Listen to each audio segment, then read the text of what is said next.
Oi, mais uma vez é um prazer estar aqui com você. Meu nome é professor Daltro Paiva, professor de Biologia, e nessa videoaula estamos finalizando a aula 1 da oficina. Para você que não sabe o que é oficina, está assistindo talvez pela primeira vez essa videoaula, oficina é uma aula de resolução de exercícios, tá? Leitura do exercício, explanação da teoria, uma mexidinha na teoria, volto ao exercício e resolvo com você o exercício baseado em uma teoria rápida, tá? Visando o aprofundamento do conteúdo, a melhoria da biologia. Essa videoaula, obviamente, então é destinada à resolução de exercícios. Ela é chamada oficina. Aí você me pergunta mais uma vez, onde eu posso adquirir essa lista de exercícios? No site? Você acessa o site, entre no ícone oficina e lá você vai visualizar várias listas de exercícios. Estamos na primeira. Essa é a aula 1, oficina, tá? Porém, essa é a parte 4. Essa aula 1 dividimos em 4 partes, tá? Na primeira parte tivemos 3 exercícios, na segunda parte apenas um exercício, ciclo menstrual, na terceira parte mais 3 exercícios e nessa videoaula mais 3, tá? Fechando a aula 1 da oficina. E desses 3 exercícios finais, o 8, 9, o 10 ainda fala de cloroplasto, um tipo de organela de vegetais, de algas, e até mesmo um pouquinho do mecanismo de fotossíntese, tá? Muito legal. Então nessa videoaula se encerra a aula 1 da oficina com os 3 últimos exercícios, tá? Ao fechar a aula 1, próxima videoaula, começaremos a aula 2 da oficina. Você acessa o site e, obviamente, você pode adquirir na ordem, na sequência, essa aula 2 aí, tá? Então nessa videoaula, os 3 últimos exercícios da aula 1 da oficina. Essa é a parte 4 da oficina. Bom estudo, bom exercício. Um camundongo foi alimentado com uma ração contendo proteínas marcadas com um isótopo radioativo. Quer dizer que eu tenho um alimento, né? E o alimento contém proteínas que foram marcadas. Para que você possa entender, exercícios como esse são comuns, que você marca alguma substância com algum isótopo radioativo. Qual o objetivo de você marcar uma substância com um isótopo radioativo? Não é uma marquinha que você fez na proteína? Isso é para que eu possa verificar de onde essa proteína veio ou para onde essa proteína vai, tá? Então vamos continuar a ler. Depois de um certo tempo, constatou-se a presença de hemoglobina radioativa no sangue do animal, no caso do camundongo. Isso aconteceu porque as proteínas do alimento foram, vamos pensar um pouquinho, o rato adquiriu proteínas, depois de um certo tempo, o rato, o camundongo, ele apresentou hemoglobina no seu sangue. Aí, por que será que isso aconteceu, né? Vamos tentar entender a ideia principal do exercício, tá? Quer dizer que no caso do camundongo, obviamente de acordo com o exercício, eu forneci um certo tipo de alimento a esse camundongo. Obviamente o alimento contém substâncias, contém moléculas, entre estas moléculas, proteínas. Então, o que o camundongo obviamente vai fazer? O camundongo vai digerir essa proteína, concorda? A partir da digestão de proteínas, obtém-se unidades menores chamadas de aminoácidos, não é isso? Quer dizer que o alimento contém proteínas, essa proteína foi digerida pelo camundongo e você obtém aminoácidos a partir da digestão dessa proteína. Quer dizer que o aminoácido, como ele é uma micromolécula, uma molécula pequena, ele será absorvido, obviamente, e jogado na corrente sanguínea do ratinho, do camundongo. Então, obviamente, o camundongo absorve esse aminoácido que acaba parando dentro de onde? Das células, tudo bem? Porque a proteína foi digerida, obtém-se aminoácidos. O intestino, por exemplo, do camundongozinho absorveu aminoácidos, jogou na corrente sanguínea e as células desse camundongo absorveram os aminoácidos. Aí você pergunta, mas e daí? Não é o DNA que comanda a produção de proteínas de um animal? De qualquer que seja o ser vivo, na verdade, o DNA, ele comanda a síntese de proteínas, ou seja, esse aminoácido dentro das células do camundongo serão utilizados na produção de novos o quê? De novas proteínas, ou seja, haverá dentro das células do ratinho do camundongo síntese de novas proteínas, entre elas a hemoglobina que foi obviamente encontrada no sangue do camundongo. Obviamente, gente, todo ser vivo obedece à mesma ideia para você entender, tá? O alimento obviamente contém moléculas, entre elas, de acordo com o exercício, proteínas que foram digeridas, obtendo-se aminoácidos que foram absorvidos e jogados na corrente sanguínea do camundongozinho. As células absorvem os aminoácidos e estes aminoácidos serão utilizados na produção de novas proteínas, entre elas a hemoglobina encontrada no caso, no sangue do rato, no sangue do camundongo. A partir daqui, já temos a conclusão real do exercício. Vamos lá, vamos voltar para a tela, vamos ver. Quer dizer que, então foi perguntado o seguinte, isso aconteceu, por que apareceu hemoglobina radioativa no sangue do animal, não é isso? Então, isso aconteceu porque as proteínas do alimento foram, letra A, elas foram absorvidas? Claro que não, porque a proteína tem que ser primeiramente digerida, obtendo-se aminoácidos e jogados na corrente sanguínea. Então, obviamente, a letra A está errada. A proteína é macromolécula, também chamada de polímero. Polímero de aminoácidos não é absorvida.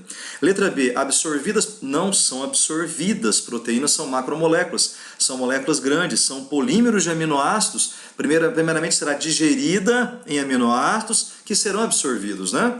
Letra C, digeridas, tudo bem, tá valendo. E os aminoácidos marcados foram utilizados na produção de carboidrato. Gente, proteína é proteína, carboidrato é carboidrato, né? Então, se você digere proteínas, obtendo-se aminoácidos, eles serão utilizados na produção de novas proteínas e não de carboidratos, né? Letra D, são digeridas? Sim. E os aminoácidos marcados foram utilizados na síntese de lipídios. Vale o mesmo raciocínio, se eu digerir proteínas, obtém-se aminoácidos que serão utilizados na produção de novas proteínas. Letra D está errada, letra E deve ser essa. As proteínas são digeridas e os aminoácidos marcados foram utilizados na produção de novas proteínas, entre elas a hemoglobina radioativa do exercício, gabarito letra E. Fechamos a ideia? Ok, próximo exercício. Olha, exercício muito legal porque ele cobra a base do que é material genético, tá? O que é DNA, o que é cromossomo, o que é cromatina.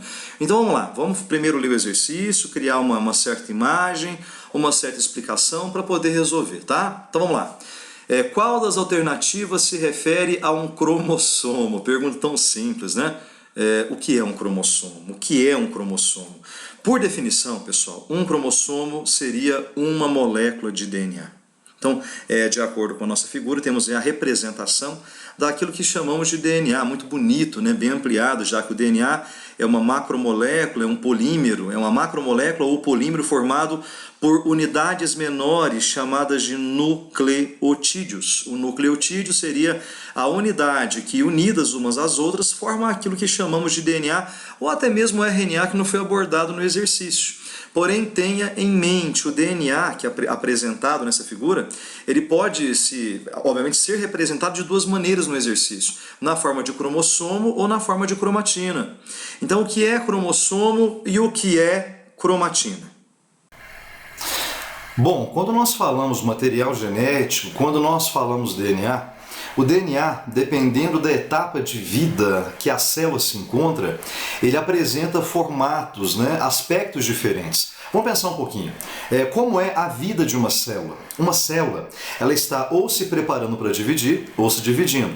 Todo esse período somado, preparo para a divisão mais a divisão, nós conhecemos como ciclo celular. Então, o que é um ciclo celular? Então, pensando um pouquinho, ciclo seria a fase de preparo, o preparar para dividir, mais o dividir. A divisão corriqueiramente você conhece como mitose, mas temos meiose também. Eu vou chamar por enquanto de mitose, para ficar mais fácil de você entender, tá? Então o que é um ciclo? Seria o preparar para dividir, mais o dividir. Dependendo da etapa que a célula se encontra, o DNA apresentará aspectos diferentes. Ele se apresenta diferente na intérfase quando comparado com a mitose, tá? É o chamado material condensado e descondensado. O que é material condensado? Enrolado, espiralado, compactado. E o descondensado é desenrolado, desespiralado, descompactado, desenrolado.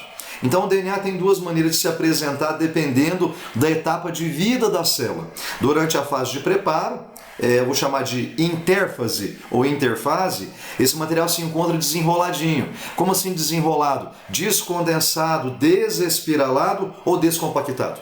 Já o material genético, durante a divisão celular, que eu vou chamar por enquanto de mitose, o material se encontra enroladinho, que é o chamado compactado ou condensado ou desespiralado. E isso tem nome. Nós chamamos de cromatina ou cromossomo. Então, repetindo, durante a intérfase, que é a fase de preparo da célula, durante a intérfase, aí tem 3 etapas, G1, S, G2, tá? Então, durante a intérfase, que é o começo do ciclo celular, o material se encontra descondensado, desenrolado, desespiralado, descompactado.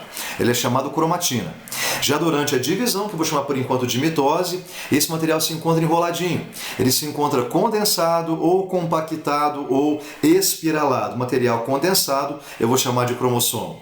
Material descondensado, cromatina e intérfase. Material genético condensado, enrolado, espiralado, cromossomo. Ambos são DNAs. Na verdade, um DNA é uma cromatina, só que o que? Descondensado, desespiralado, descompactado. E um cromossomo é um DNA também, porém condensado, espiralado ou compactado. Ou seja, uma cromatina é um DNA, um cromossomo é um DNA. Um cromossomo é uma molécula de DNA.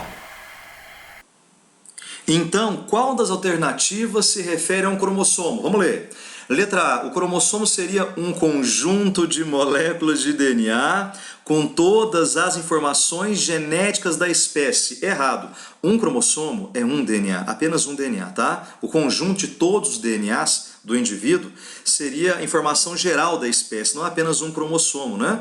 A informação total da espécie, o genótipo da espécie seria todos os cromossomos, todos os DNAs. Apenas um cromossomo seria apenas um DNA, tá? A letra A está errada. Letra B, uma única molécula de DNA, sim, com a informação genética para algumas proteínas. Letra B é o nosso gabarito, com certeza. Um cromossomo seria um DNA. Vamos verificar? Letra C. Um cromossomo seria um segmento de molécula de DNA. Errado, um segmento é um gene.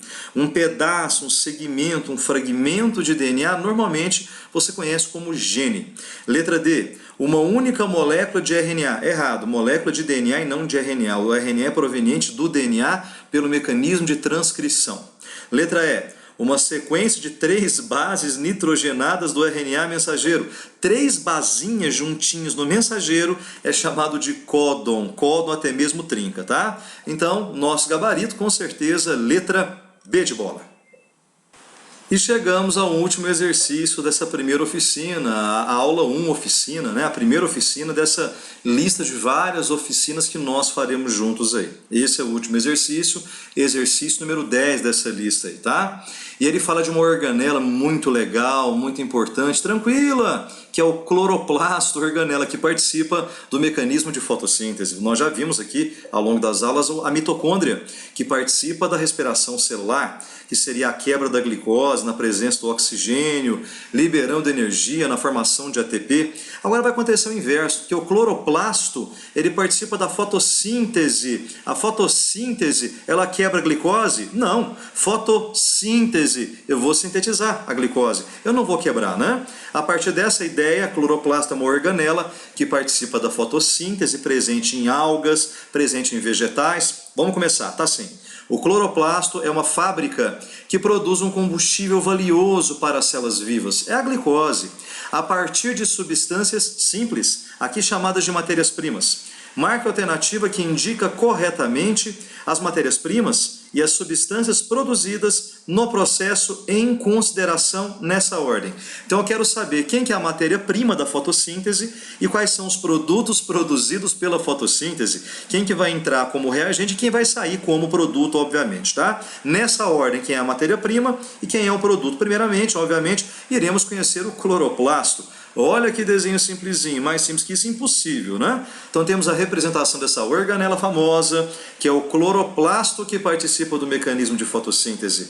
De acordo com o nosso esquema, é fácil notar a presença da dupla membrana, obviamente. Então a gente pode aproveitar o momento também para falar da teoria, da hipótese, na verdade, endossimbionte, mais uma vez, aquela teoria que fala que há milhões de anos atrás, seres de vida livre se endocitaram, né, se uniram a outras células, e dessa união surgiu algumas organelas, que seria a mitocôndria e o cloroplasto, né? Então, o cloroplasto se enquadra também na chamada hipótese endossimbionte, que o cloroplasto, pela ideia, seria então um ser de vida livre, uma bactéria que há milhões de anos atrás se associou às nossas células e dessa união surgiu o cloroplasto, né? Aí vem aquela pergunta clássica, cite 3 justificativas que levam a crer que essa hipótese endosimbionte é verdadeira.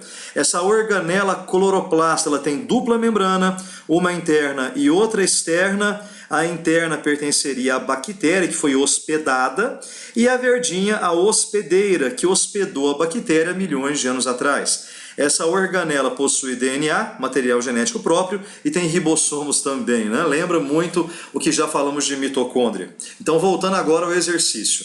Nós temos aqui saquinhos achatados empilhados, que é de fácil visualização, que é o tilacoide. Nesses vários saquinhos que lembram moedinhas, dentro dos saquinhos, nós encontramos a clorofila, que é o pigmento que absorve luz em vegetais. É nesse saquinho que haverá absorção de luz, já que aqui nós temos a clorofila. E nesse saquinho, além da luz, haverá entrada de água, nesse saquinho, e a água resultará na presença dessa luz na formação de oxigênio, ou seja, primeira matéria-prima e primeira substância produzida. No tilacoide, que é esse saquinho, parece uma moedinha, nós encontramos a clorofila que absorve a luz responsável pelo mecanismo de fotossíntese, né? A água entra nessa região que é o tilacoide, levando à produção do oxigênio. O oxigênio vem da água. Uma outra região é o estroma, que é o interior da organela. No interior da organela temos a entrada de uma outra matéria-prima, que seria o CO2, resultando na produção de glicose. Moral da história, o oxigênio vem da água e a glicose vem do CO2. Temos 2 matérias-primas e 2 substâncias produzidas, né? Matéria-prima, água e CO2.